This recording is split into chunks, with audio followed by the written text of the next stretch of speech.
कुछ कुछ दिन बहुत ही बुरे बीतते हैं, कुछ दिन बहुत बुरे लगते हैं, कुछ दिन बहुत ही बुरे होते हैं। कहते हैं ना, bad day, I had a bad day. और भाई उस दिन में सब कुछ ही बुरा हो रहा होता है तुम्हारे साथ। ऐसा लगता है टारगेट पे तुम हो शैतान की, कि आज सब कुछ इसके साथ बुरा कराना है। और हर चीज़ तुम्हें अफेक्ट कर रही होती है, तुम्हारा दिन इतना ख़राब जा रहा होता है। कोई कोई दिन सच में होता ही मनूस है। बहुत सारी ऐसी चीज़ें हो रही होती है जो तुम्हें पसंद नहीं है और एक साथ आती हैं। जब नहीं आती तो कुछ नहीं आता, और आता है तो सब एक साथ टपक जाता है आके। और सारी एक से एक हाई लेवल की बेइज्जतियाँ होती हैं, फील करते हो तुम। ईगो पे वार होते हैं तुम्हारे, सेल्फ इमेज में वार होते हैं तुम्हारे, फ्रस्ट्रेट हो जाते हो तुम, थक जाते हो तुम, यू नो। कभी कभी तो ऐसे दिन बीतते हैं मेरे। आज वही दिन था। तो ऐसे समय में ना हमें किसी ऐसे शख्स की ज़रूरत पड़ती है जो हमें सुने, जो हमारी सारे दिन की भड़ास जो हम इकट्ठी करके लाए होते हैं उसे सुन ले, और बदले में कोई अच्छा बुरे का टैग ना लगाए कि तूने सही करा है, तूने गलत करा है, ऐसा नहीं करे। चुप हो जाके बिल्कुल जैसे दीवार होती है ना, दीवार की तरह सुन ले बस। क्योंकि हमें ये सोचा होता है ना कि जिंदा इंसान है, ये सुनेगा, दीवार से ही बोल लेते वरना। तो दीवार की तरह मतलब कोई सुन ले, हमें स्पेस दे दे कि हम फैल सकें, हम सब कुछ एक्सप्रेस कर सकें कि क्या बुरा हुआ हमारे दिन में, क्या बुरी चीज़ें हुई, क्या बुरे थॉट्स आए, क्या बुरा फील कर रहे हैं, हम सब कुछ बक दें हम बस। उसके बाद हमें हल्का फील होता है। एक बुक में सजेस्ट करूँगी, men are from Mars, women are from Venus. ये बुक में कहते हैं ना कि औरतों को अपने आप को एक्सप्रेस करना बड़ी शांति मिलती है। उन्हें कोई सॉल्यूशन नहीं चाहिए होता कि ये कर लो वो कर लो, उन्हें सिर्फ बकड़ बकड़ करनी है, उन्हें सिर्फ हल्का होना है। वो बहुत भारी बोझ अपने साथ लेकर घूम रही है, वो तुम्हें दे देना चाहती है, वो फेंक देना चाहती है उसे। तुम उसे रख लो, उसे जज मत करो कि क्यों, क्या, कैसे, कब, कुछ नहीं। बस सुनो उसकी बात, उसे हल्का फील होने दो। Just be there for them. और आदमी को अच्छा फील होता है जब वो एकांत में जाता है, अकेले में। जब उसका बुरा दिन बीत रहा होता है तो वो अकेले में जाके रीसेट होता है।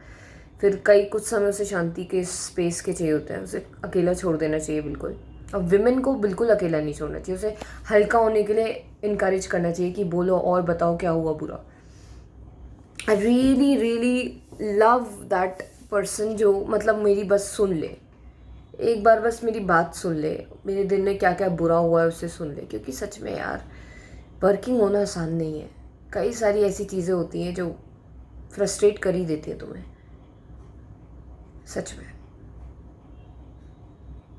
ये लाइफ जो है, ये कोई गुड्डे गुड़िया का खेल नहीं है भाई, सही में।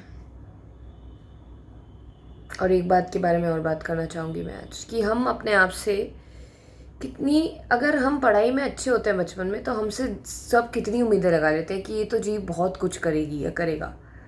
और बड़े होके आप ऐसा कुछ नहीं करते हो।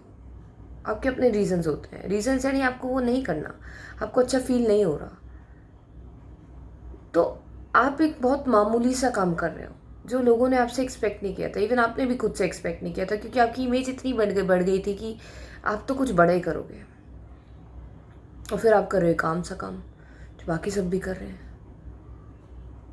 कुछ चीज़ों की वजह से, कुछ सिस्टम की वजह से आप कर रहे हो ये काम। तो खुद को भी कभी कभी वहाँ एक्सेप्ट करना आसान नहीं होता।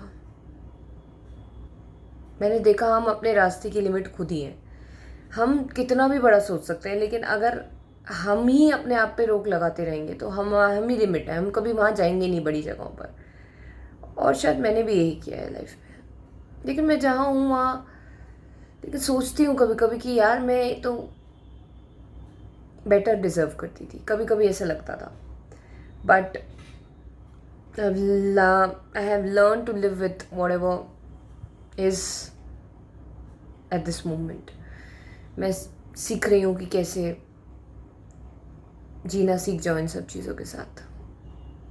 जैसी चीज़ें हैं बिना कुछ बदले इसे स्वीकार लूँ। मैं आज भी स्ट्रगल करती हूँ, पर सीख रही हूँ धीरे धीरे, और सिखा भी रही हूँ जो मुझे आता है। कोशिश करती रहती हूँ। थैंक यू सब्सक्राइब करने के लिए, देखने के लिए, अपना वक्त देने के लिए। शुक्रिया।